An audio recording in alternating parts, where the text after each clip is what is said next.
guys? The Bench Buddies are back with the Week 6 MLB Power Rankings. This week, it's just going to be me. Ethan has been super busy this week, so he's not going to be in it. But let's get into it here. And at 30, we got the Cincinnati Reds.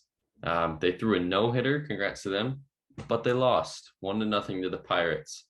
And you can thank Hunter Green for getting them, most of that no-hitter, as he's been the only bright spot so far. 44 Ks and 33 innings pitched. They're getting Joey Votto back next week off the COVID list. Reds, Jonathan India, he's been hurt. He's on the IL. So it's just been a tough start for them, and they're clearly the worst team in baseball. 29th, we got the Washington Nationals.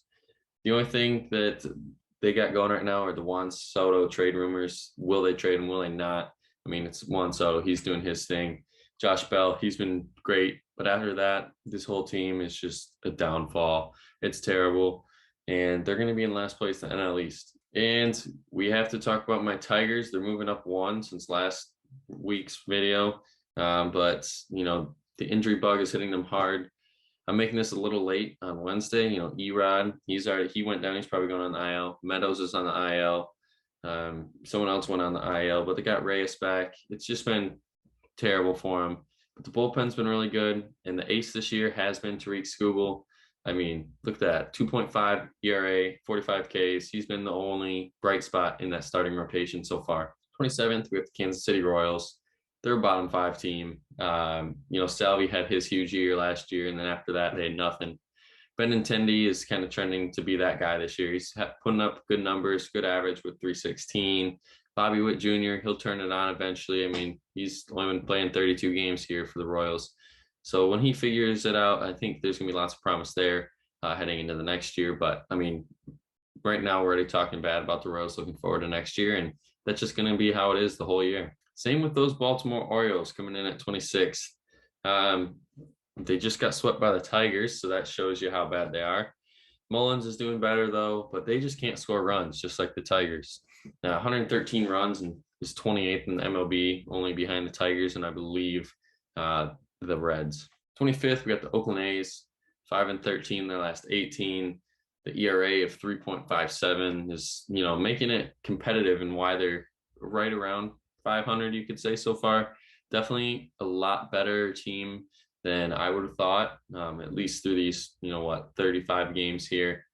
But I think it's slowly going to trend downhill as that AL West is a lot better than it has been in recent years with the Mariners and Angels especially heating up.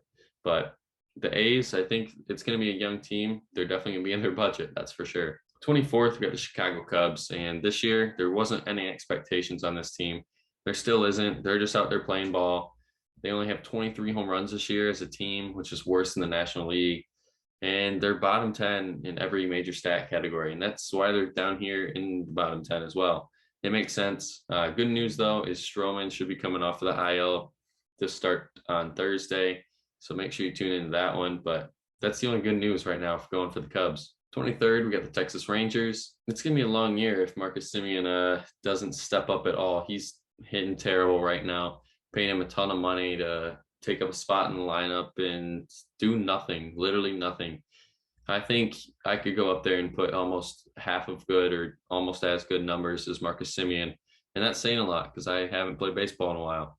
But you got to give him credit. Hopefully he can turn it around in the second half and really, boost his numbers up back to what we thought they would be. 22nd, we got the Boston Red Sox. And this is a team where I did not expect them to be this low.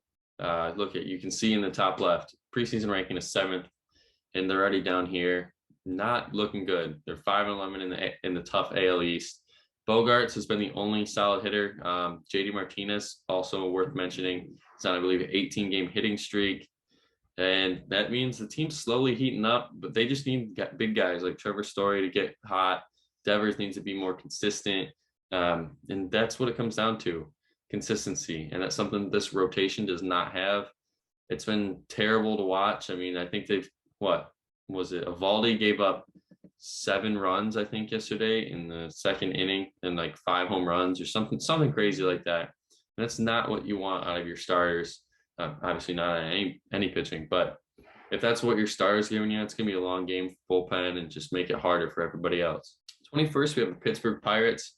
The preseason last place team is, doing pretty good, I would say.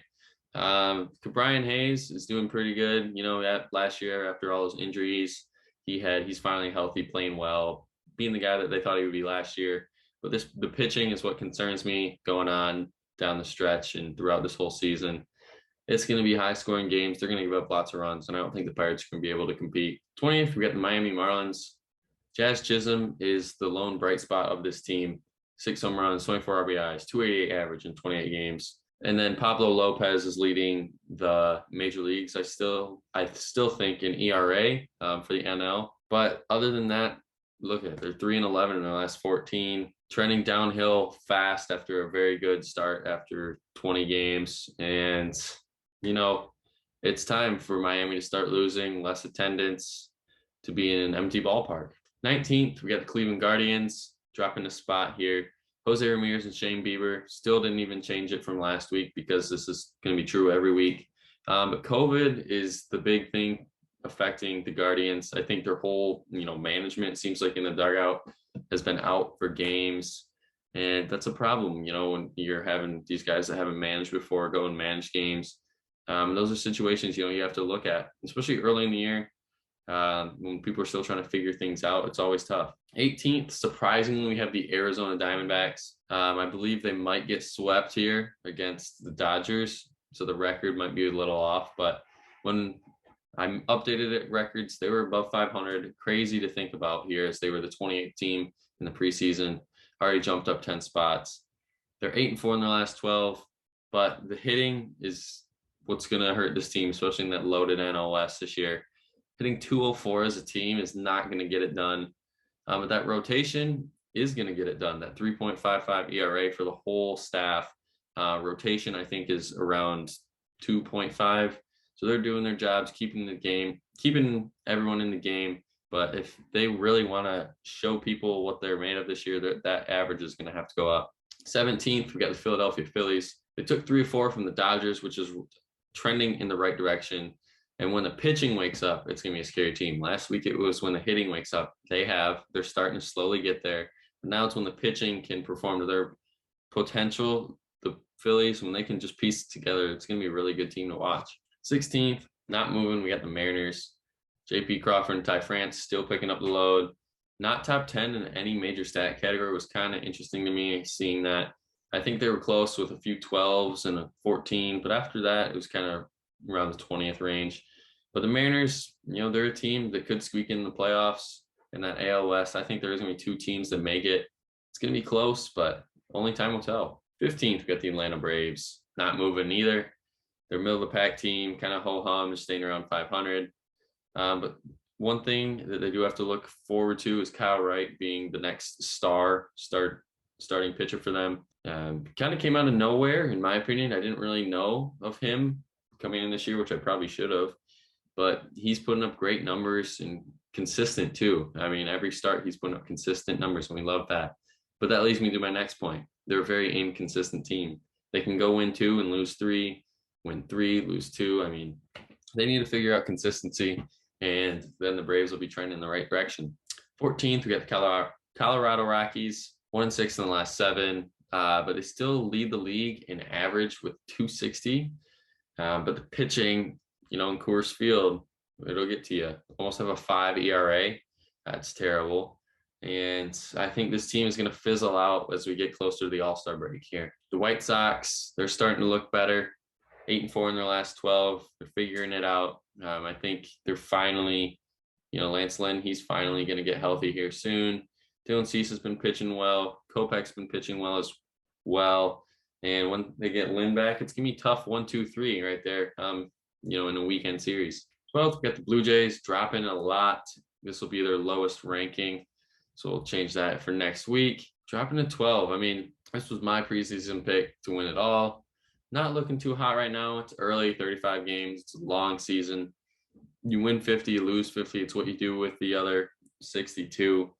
And I think the Blue Jays are going to do pretty good. That division, it's tough, but you got to win some, you lose some. and just go in and out there and have fun. And I think that's what the Blue Jays have to their advantages. They go out there, have fun, put on a show, win or lose. It's going to be a close game, and they got something special building this year. I think they're going to be active at the deadline, and we're just going to have to see as time goes on. 11th, falling out of the top 10, we got the Cardinals. Nolan Arenado is putting up MVP numbers for this team. We have to mention Pujols pitching, of course. I mean, that was something to see. First time in his career, and obviously he was happy out there pitching. But for the Cardinals, coming in at 11. Cracking the top 10, we got the Minnesota Twins. Byron Buxton has been on a tear, but only when he's healthy, of course, which just seems like never. They're 17-7 in their last 24. And right now they're running away with the AL Central, which is kind of crazy because it's so bad. Besides the Sox, no one is going to compete. Hopefully my Tigers can turn it around. Probably not. But that big signing of Correa for the 3-year, 80-some million or whatever it was. Correa's struggling early, but if he can turn it around before the All-Star break, start hitting around 280, I mean, it's going to be exactly what the Twins need. The Giants dropping a spot here. Not really much to say here, just consistent, flying under the radar team like always. 8th, we have the Tampa Bay Rays. Took 2 out of 3 against my Tigers in the Monday, Tuesday, Wednesday series. The hitting's been inconsistent. The bullpen has always been great, which I saw again today and yesterday, and even the Monday game where they lost. But if they can figure out the hitting and get guys in there, if they can hit consistency, I mean, this Rays team, watch out because they'll do it again like they've always done, start to take over the AL East in the middle of the year. 7th, we got the Padres moving up pretty good here, and I like it. This team is putting together something special. Manny is having probably one of his best years of his career, and the whole team, the whole lineup wise, is hitting well. And I think that's what makes them better. And wait till Tatis gets back. 6th, we got the Milwaukee Brewers. The pitching is why they are winning. Colton Wong's their best hitter with 248 average. I mean, it's how long is this going to last where they can, win all these games and hit atrocious, win 2-1, 1-0. I mean, we're going to have to find out, but, they're getting it done right now. 5th, we got the Houston Astros on that huge winning streak of 11 games, got snapped. But they have won 13 of their last 14. Verlander has been on a tear. I mean, he looks great. And one thing, though, that is kind of weird about this is they're hitting 229, which I thought would be at least higher, 250. I was thinking that's how they're winning all these games, scoring a lot of runs, but that's not the case. They're just doing the little things right and getting those wins. At 4, we have the Mets dropping a spot. Top 5 in all major pitching stats without DeGrom, which is very puzzling to me, knowing the Mets, they'll choke this one away. And that leads me to my next point here. Can they live up to the expectations of being one of those World Series favorites entering the year? Right now, they're doing pretty good. Just waiting for DeGrom. The MRI result came back clean, and he's trending in the right direction to return fairly soon. And that's going to be a scary 1-2 punch with him and Scherzer. 3rd, dropping from 1st, the preseason team, Dodgers, dropping here. But without Freddie Freeman, they're a 231 hitting team, and that's what scares me. And that's why I had to drop him here. I didn't really look too much into it because I thought Freddie, being Freddie, he's doing his thing, hitting 313 right now. But after that, I mean, he's not really getting too much help. Mookie Betts and Trey Turner occasionally. Belly's hitting under 200. Max Muncy under 200. Took a fastball right down the middle and complained about it. And that just shows you where the rest of the Dodgers lineup is right now. They're probably going to be buyers at the deadline as well. And I think the best thing that's helped the Dodgers so far is that Tyler Anderson signing in the offseason. It's a 4 ERA in 35 innings pitched. And now with Kershaw on the IL, he's going to be the 3, and it's going to be great because he's going to have to step in and fill that role. Kershaw, he's not going to be good as Kershaw, but it's going to be a good, fill-in for sure. At 2, we got the Angels making the jump from 5 to 2. Top 10 in hitting and pitching, every category. And this is what you get when the Angels are finally healthy with Trout and Ohtani, shining every night. I love it. It's a great combo. And who do you pitch to? That's the big question. But speaking of pitching, Noah Syndergaard could be the best free agent signing of the whole offseason. 3.6 ERA and 30 innings pitched. He's throwing gems almost every game. I think he had one bad start. Other than that, I think he's only given up 2 or less in every other start. He's pitching well. The Angels love it. And if he can stay healthy the whole year, I mean, that's a steal. And at 1, we have the New York Yankees. Judge is on a tear, probably the early MVP favorite. And Stanton is not close behind there, as you can see both their stats. Nestor Cortez, he's been doing well for the Yankees as well. He's been the ace really this year instead of Garrett Cole. And when Cole turns it up, watch out. This Yankees team is going to be good. But they are going to be the new number 1 team this week in our rankings. And you guys got to come back next week to see if they can stay there. But until the next time, the Bench Buddies are out.